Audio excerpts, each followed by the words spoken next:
Hi, I'm Ed Jaeger, Chair of the Subrogation Group at White & Williams. Welcome to Subro Sessions. On today's episode, Melissa Kenney interviews Chris Konzelmann to discuss fire scene investigations. Hello, everyone. My name is Melissa Kenney, and I am an associate here in the Subrogation and Recovery Department at White & Williams. I'm back as your host for another episode of Subrogation Sessions. Today, I have a special guest with me. His name is Chris Konzelmann. He is a senior partner here at White & Williams in our Subrogation Department. Today, we're going to be discussing fire scene investigations. Chris, thanks for joining me today. Melissa, thanks for having me, and I hope we have a great conversation. I'm looking forward to it, and I think our listeners are as well. So to give everyone a little bit of background, Chris Konzelmann, he investigates and litigates large residential and commercial fire losses for our insurance carrier clients. He's an active member of NASP and IAAI, and he's also a captain in the Moorestown Fire Department in Burlington County, New Jersey. Chris, why don't you give us a little bit of information about your background? Yeah, thanks, Melissa. There's really kind of two sides to my background as it relates to what I do every day in the Subrogation Department. I've been a lawyer there since 1990. I actually started at the firm in 1988 as a law clerk. I was hired in 1990 as an associate. I became a partner in 2000 and have been a partner there for the last 21 years. And like you indicated, a lot of what I do is investigating and litigating fire loss claims. The other side of the equation, though, is I'm also a firefighter. I started in the firefighting field a little bit late in 2006. I went to the fire academy, graduated the fire academy, became a member of the Moorestown Fire Department, which is my hometown fire department. I worked my way up through the ranks from a firefighter to a driver operator to a lieutenant, and I'm now a captain where I've probably held that rank for the last 7 or 8 years. Why don't you tell us a little bit about your role as a captain in the fire department and what are your responsibilities there? So my town, we have about 20,000 residents. We're an all-volunteer department. We're broken down into 2 fire districts. And in my fire district, we run 2 different stations. So I'm the number 2 person in my fire station. And in my fire station, we run a ladder truck, we run an engine, and we run a brush truck. And as a captain, I have a lot of different responsibilities. Number one is, the basic one is responding to incidents. And, I respond to, traditional, structure fire calls, auto accident calls, power lines down, gas leaks, alarm systems. It's really a whole variety of things that we go to, in town. But as an officer within a department, I also have some other responsibilities as well. Number one, I'm responsible for training at the station level and also at the department level. So we drill every Monday. Oftentimes I run those training drills. I am responsible for training and qualifying the driver operators of our apparatus. I'm also responsible with others for requalifying all of our firefighters with their self-contained breathing apparatus. So it's really a responsibility where we're running fire calls, we're overseeing the operations of the department. And when we're on a call, I'm generally in charge of the engine that I'm on or the ladder truck that I'm on, whatever the apparatus may happen to be. I'm responsible for getting my crew there, evaluating what the situation is, dealing with the situation, and making sure the crew gets back safely. So that's really what I've been doing now for a good number of years. And it really gives me a different perspective when I litigate fire cases, because I get to see kind of what goes on, real time in these fire incidents that we deal with every day in our work life. And let's focus on the fire losses in particular that you deal with, because obviously as subrogation attorneys, we deal with a lot of fire losses, and there's definitely a difference between what the public sector investigation entails versus the private sector investigation. And we know that public sector officials are particularly important for our subrogation investigations and perhaps subrogation litigation later on. So can you give us an explanation as to what the difference between the public and private investigations are, and what are the goals of both? Are they the same? Are they different? Give us some insight on that. Yeah, so on the public sector investigation side, it's geographic specific. So you may have a town where there's no fire official, no fire investigator, and that investigation is being done at the county level or at the state level. Other places, the investigation is being done at the local level with assistance from the county and the state. And we also have situations where the ATF gets involved at the federal level. When we litigate these cases, we're always trying to determine the same general things: area of origin, point of origin, heat source responsible for ignition, and first fuel to burn. Interacting with the first-in firefighters and the local fire investigator is important because the first-in firefighters make observations about what they see. Opinions on origin and cause are based on facts. What we need to do is gather the facts from those first-in firefighters, if they're relevant, and put them involved in the analysis process. The same holds true with the public sector investigators, right? They are getting there before the private sector. They oftentimes have access to a scene which has been unaltered, hopefully. They're able to interview people very early on, and we find that the information that they get is often more reliable because it's quicker in time. They do their analysis, and then we have interaction with them to find out what information they gathered, what their opinions are, and how they believe the fire started. So the interaction is really crucial for what we do because on the public sector side, on the private sector side, the investigators are oftentimes coming in 2, 3, 4, 5 days later. The scene may not be the same. The scene may have been altered. And we need to go back to the first-in individuals, the first-in firefighters, and the first-in fire investigators to find out what they saw. And there's oftentimes a pretty clear line of demarcation, which is geographic. In some jurisdictions, once the public sector officials determine that the fire was accidental, they will stop their investigation. In some situations, once they determine it's accidental, they will continue with their investigation. Again, it's geographic specific. In some jurisdictions, if there's a determination made that the fire is potentially criminal in nature, they will oftentimes hold the private sector investigators at bay so they can perform their investigation, right? The criminal investigation generally has more priority than the civil investigation. So the interaction and the communications with the investigators is really crucial. We need to get the information that they have, and oftentimes they need the resources that we have. And when we go to fire scenes and we interact with the fire investigators, we generally find that we may know each other. We may know or have the same people working on different fires. And that cooperation level oftentimes is there from the beginning, which just makes the job easier for everybody. So the interaction and the cooperation is really key, with the ultimate goal for everyone being, again, area of origin, point of origin, heat source responsible for ignition, and first fuel to burn. Yeah, cooperation between the public sector and the private sector is really important, especially from a subrogation standpoint. And let's backtrack a little bit. So as a firefighter, can you explain to us what happens after you get that call advising that there's a fire? How do you approach the scene? What are the steps that you take? So it really depends on whether I'm in on the first due engine, the second due engine, the third due engine, whatever the situation may be. But generally, if I'm on the first due engine and there's no chief on scene, it's my job to give a size up, to evaluate the situation, to report the situation, to request additional resources if necessary. And then, as we say in the industry, go into service and start to abate what the situation is. So if we pull up and we have flames blowing out of 2 windows on the second floor, we pack up, we pull a hand line, we wait for the backup, which we need, and eventually we make entry and work on suppression. There's something in the fire service called 2 in, 2 out. We're generally not allowed to go into a building that is burning unless there are 2 people outside that are capable of pulling us out if something goes wrong.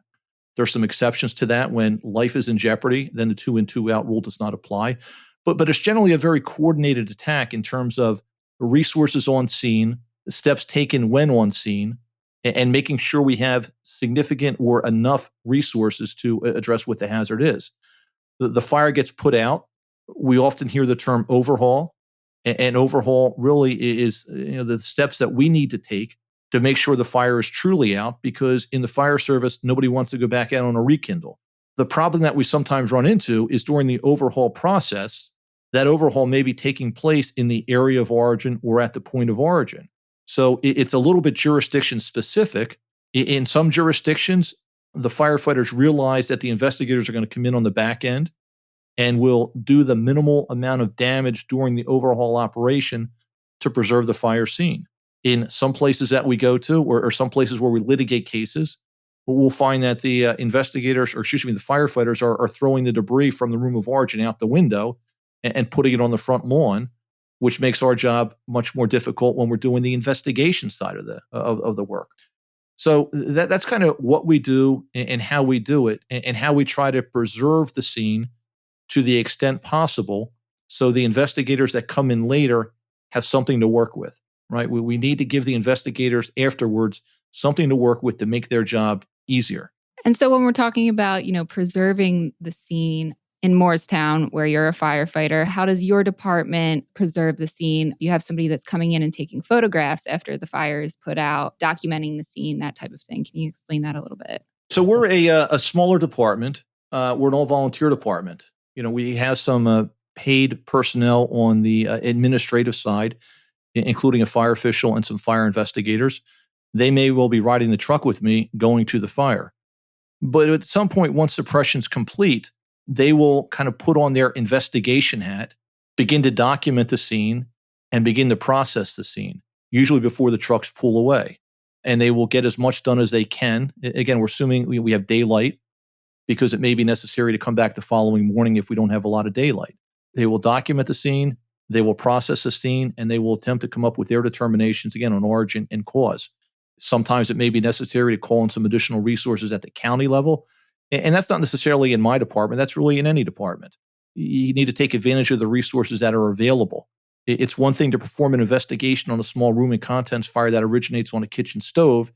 It's another thing to perform an origin and cause investigation on a 5,000 square foot house that completely burns to the ground. Right. So again, it's identifying what resources you need, and then making sure those resources are in place so you can properly perform the job. And so after you respond to the scene, you document the scene, it's processed. Generally, an incident report is issued. And as subrogation professionals, one of the first things we do when we get a new fire loss is request a copy of any public sector documents that may be available. So one of the first incident reports that we will request is the National Fire Incident Reporting System report. And oftentimes we'll see that the cause of the fire on that report is listed as undetermined. So can you give us a little bit more of an explanation about what that means? Because obviously, if we're dealing with a subrogation investigation and there's a target carrier that we're dealing with, a lot of times they'll pull out that incident report and say, hey, the public sector identified this cause of this fire as undetermined. So what are your thoughts on that? There are different types of reports that get prepared, and this is pretty generic, throughout the country. So at the station level, a report, as you said, a NIFRS report, which is the National Fire Incident Reporting System report, is generated. And that's primarily for statistical data. Most departments will prepare a handwritten report. The handwritten report then gets transmitted to the administrative part of the fire department. The NIFRS report is prepared and submitted to, I believe, the federal government. But that information is very generic. It's generally time of call, type of call, personnel who responded. And while there may be some spots on there for area of origin, cause of the fire, those reports are not necessarily based on much of an investigation. That they're being prepared at the line officer level by the line officer who responded to the scene and didn't necessarily perform an investigation.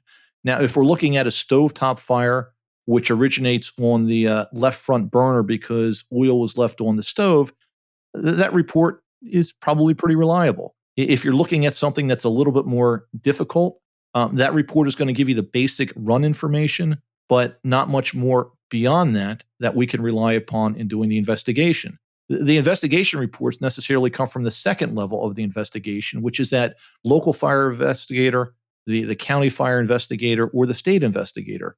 That's where they go out there with the specific intent of determining origin and cause.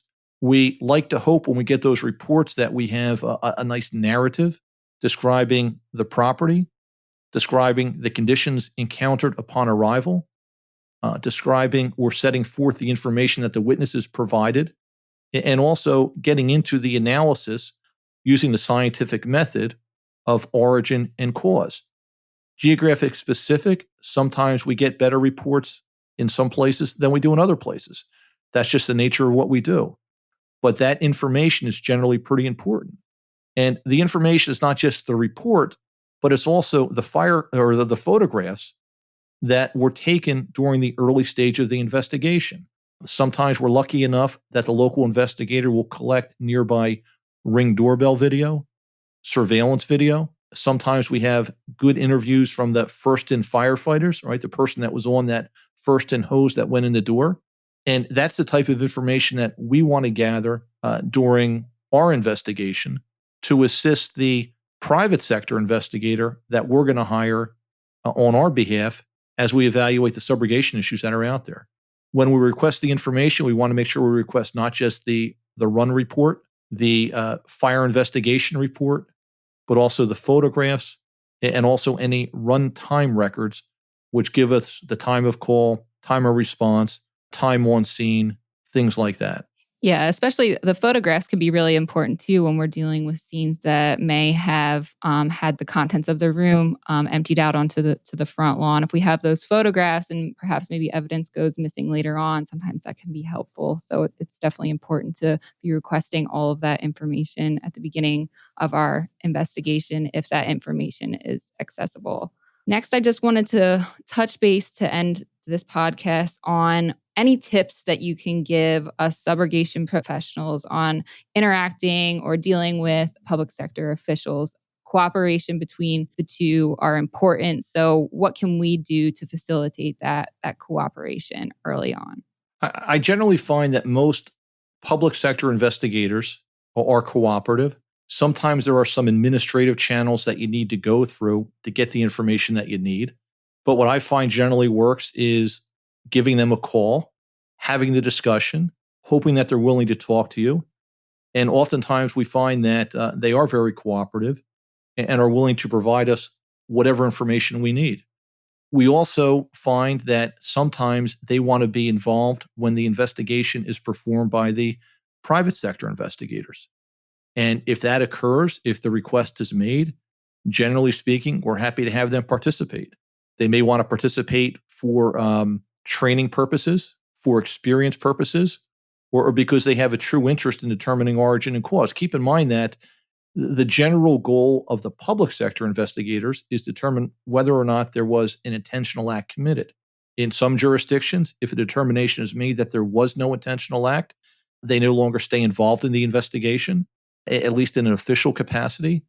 But oftentimes, like the rest of us, they want to know what happened. We have the resources to help them complete the more difficult investigations.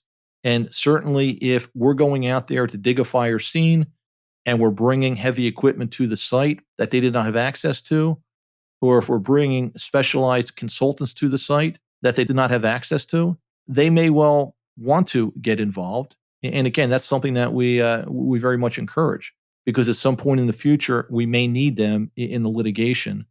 And the fire investigation field, I would say, is generally a tight field. And we all seem to know each other out there. No matter what town we go to, what county we go to, what state we go to, there's a good chance that one of the investigators that we hire is going to know who the locals are, right? And that just facilitates cooperation, and it facilitates us being able to get to the bottom of what ultimately happened. Again, area of origin, point of origin, heat source responsible for ignition, and first fuel to burn. Those are all some great tips and great advice. Chris, I want to thank you for joining me today. I think that the information that you provided is very beneficial. Obviously, your role as a firefighter and a subrogation attorney here at White & Williams is very valuable to us and our clients. And thanks for taking the time to speak with me. Thanks for having me, Melissa. Thank you for listening to Subro Sessions. Stay tuned for more episodes from the Subrogation Group at White & Williams, and visit whiteandwilliams.com to learn more about the firm, our group, and this podcast.